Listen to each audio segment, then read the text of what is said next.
dancer owa joroge kainana ge nnoma Maria dancer owa joroge anara womge nnoma nai dancer owa joroge kainana ge nnoma ezine dancer owa joroge anara namge nnoma Why did you listen? Ele bi na ga nnegu dancer ga ja hono kuto. Ewo. Abuna pa akam lora lo gba shim nkuputa. Eshim confession lo gba ma sma yipo ga akwa ni mu ma no ka yeko ga aka mputa nzie. Chekwe. If I to understand. When you do we batuba. I would go wanyam to go kwado nwe of makambata bia okoro.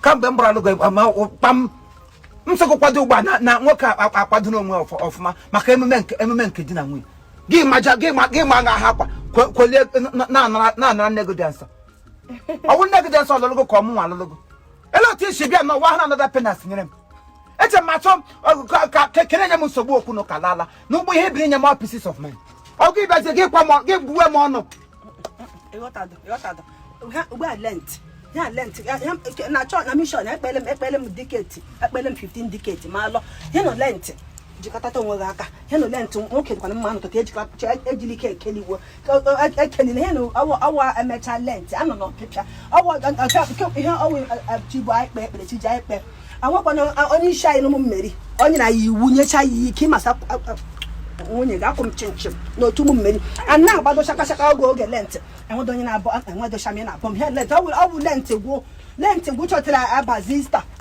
abia emetista abia mgba awu mgbe nkazi gajo onye isi aye so mgbawa shaka chekwe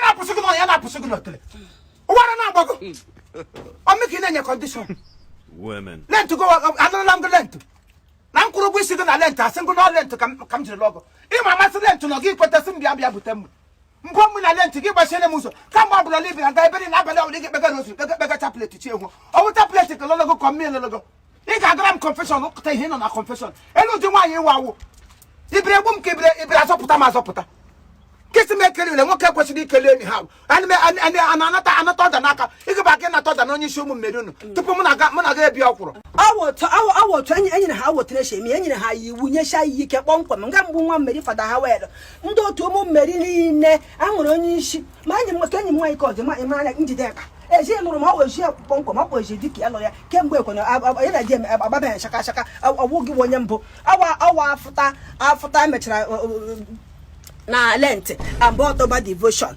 after the devotion abia make Christmas before how Jesus only just Christ be rise ya give me can rise just Christ rise but what jago rise but gina rise je I'm just chekwe the one go rise to pum na rise o nge chebe but the one go to rise na tumbu mu na nwa ma rise I would them one go him wo dey lo galo opona ni him na gwa here wo dey lo galo ada na to da na rise ihe arise mgbe ụlọ chọrọ rise ihe akwụrụ Chineke kere ka kwụrụ otu ochirike akwụrụ anwụ mgbe ụlọ jiri gaa ya kilie akwụrụ anwụ ihe ọ laikere ya kilie ọwụ akwụrụ ahụrụ go like ọgụ m jiri bịa rise ọ na ahụ gị nọ nke megara na aha na ụkọta ihe elu dị mmadụ iwulu aga m echebe gị ọkụta devotion agwụ maka Chineke aga m edevo ọgụ ma m edevo ọgụ gị kpọm n'oche tikwere m ya valantum tiri m ya valantum next year ma echekwa mgbe o jiri February next year before m bie gị aka Eliam jiri ba no no do mmiri no o ya to bolem gesem ni tebego I want to fish me when he went and went to see me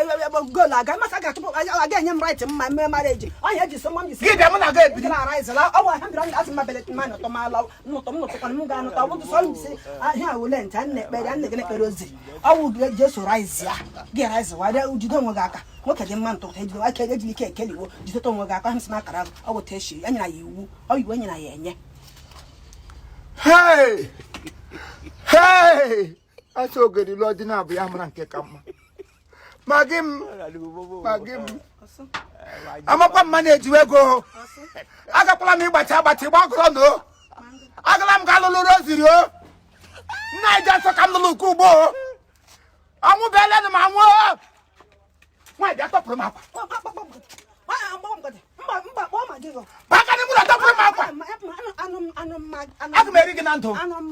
anụrụ mma ọfọ ma asọmma aga m eri gị na ndụ hara emecha lent mee October devotion gị rise wa Jesus ara lenti ke ma agwụla just arise baga n'ime ụlọ just arise ha maka nwaanyị jere sịrị baga n'ime ụlọ ha maka just arise anyina ya iwe nyina ya nya ụmụ onye ụmụ mme ọ dị just bịa ka ịbịa kwụrụ ọkwa m nwo just arise ba just arise gị rise ejili ka ọ na-ahụ dịkwa n'ili o o tekwula okulilo ọkwa ncheta otu o siri rise ọkwa ihe anyị na-eme ha arise n'anya ahịa nkụzi nke okwukwe nyina ya so just rise anya bla rise baka na ọ nọ ka na tom ọ ya rise gị rise wa jili ka rise ọ nọ na atọ m ngwa bịa nga tụrụ gị n'ime nwaanyị jere sịrị baga 1 baga mbịa m ọkwụrụ 2 baga m aga bịa gị ọkwụrụ 3 gbam kati